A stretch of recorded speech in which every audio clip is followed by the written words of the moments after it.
to the SurveyMonkey Audience Training Video Series.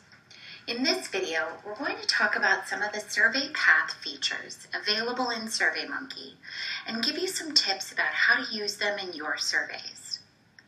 First, SurveyMonkey's random assignment, or A/B test feature, which allows researchers to randomly split up respondents into different groups to show them different images or text within the same survey. In this example, we want to show respondents one of 3 available print advertisements and then get feedback about the one image seen. I just have to click over here to the Image A/B Test question type. Either upload or paste in URLs for each of the images I want displayed, and then, if I want to, manually set the distribution percentages for each image. If I don't make any changes to the distribution, our system will automatically assign the distributions as evenly as possible. We also recommend adding labels to each image in the text box shown, as this can help define the images for respondents as well as simplify the analysis. Additionally, it's not possible to edit image sizes within A/B test questions. So as I mentioned in the last video, we recommend refining the images as needed in an external program before adding them to your survey. Then I just add the relevant questions right below my image. Respondents will see one of the 3 images, and then everyone will see the follow-up question or questions. The steps are basically the same if I have text I want to test. Create the text A/B test question. Add the text I want to test. And save the changes. When respondents get to this question, they'll be randomly assigned to view one of the 3 variables I added, and then proceed directly to the follow-up question. Now for video A/B tests, the only difference in steps is that you have to use a text A/B question, since we don't yet have a video A/B test question type. I'll create the text A/B question type, then drop in the links to the videos using the video icon over here in the editor bar. I'll add labels under each video to help keep things clear, save the changes, and add the follow-up question or questions. Next up, let's talk about question and page randomization. We've already briefly touched on the value of randomizing the order in which answer options appear in multiple choice, matrix, ranking, or multi-line rating scale questions in order to alleviate order bias. The same is true for randomizing a series of questions as well as a series of pages within a survey.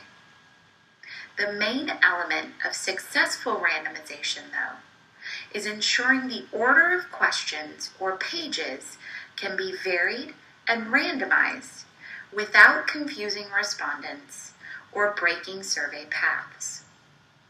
For example, with our demographic questions on page 2 at the top of the survey, those could appear in any order and still make sense. So all I have to do is hop over here to the logic section and select question randomization, which means I want to randomize questions on one specific survey page. Here, I'll select page 2. I'll click Next. Then I'll need to move over to the Question Randomization tab on the chosen page. I'll choose to randomize or flip and then identify if I want to randomize all of the questions on the page or only some of the questions on the page. I'll click Apply, and I'm all set. As an alternative, to set up question or page randomization, as I will here, just click on the Page Logic button at the top of any page.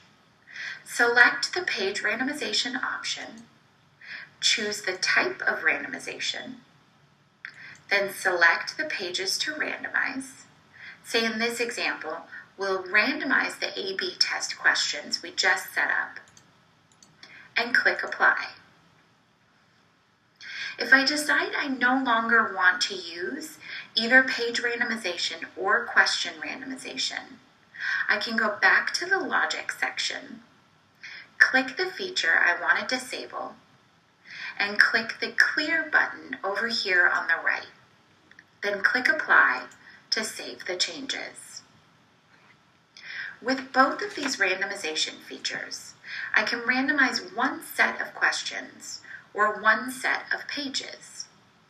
If there are multiple sets of pages to randomize independently of one another, SurveyMonkey has a new feature called Multiple Block Randomization to do just this. To set up multiple block randomization, we'll want to use the survey we already have designed and built out.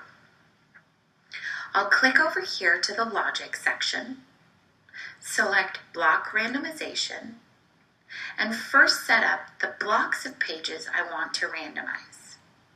Let's say I want to be able to shift the order in which respondents see the survey pages asking about my commercial and ad concepts, and the survey pages with the A/B test questions. My first block would then be the commercial and ad concept pages, pages 11 and 12. And the next block would be pages 13, 14, and 15.